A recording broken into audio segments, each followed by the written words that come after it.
அல்லாஹ் சோதிப்பான் பாவங்களின் காரணமாக. பாவங்கள் தான் சோதிப்பதற்கு மிகப்பெரிய அடித்தளமாக இருக்கும். அல்லாஹ் குர்ஆனிலே சொல்கிறான், வமன் நஅரத அன் ذிக்ரி ஃபஇன்ன லஹு மஈஷத்தன் தன்கா.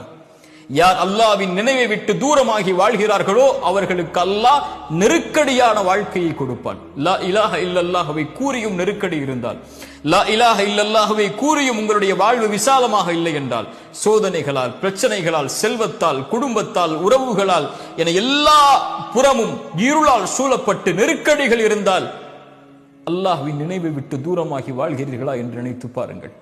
தொழுகையில் உங்களுடைய நிலைப்பாடு என்ன? அல்லாஹ்வை அஞ்சுவதில் உங்களுடைய நிலைப்பாடுகள் என்ன? பாவங்களை விட்டு விலகுவதில் உங்களுடைய நிலைப்பாடுகள் என்ன? அல்லாஹ்வை மறந்து வாழ்ந்து கொண்டிருந்தால் அல்லாஹ் நெருக்கடியான வாழ்க்கையை தான் கொடுப்பான். பதறி விடுவீர்கள் பாவங்களை கண்டால், பதறி விடுவீர்கள் அல்லாஹ் சோதித்தால், குழம்பி விடுவீர்கள் எங்கே செல்வதென்று தெரியாமல். இறை நம்பிக்கை கொண்டவராக இருந்தாலும் சோதிக்கப்பட்டால் மரணத்தை விரும்ப ஆரம்பித்து விடுவீர்கள், மரணத்தை நோக்கி செல்ல ஆரம்பித்து விடுவீர்கள். அல்லாஹ்வின் நினைவில்லாமல் இருந்தால் அல்லாஹ் சோதிப்பான், சுத்தப்படுத்துவான், நெருக்கமாக்குவான்.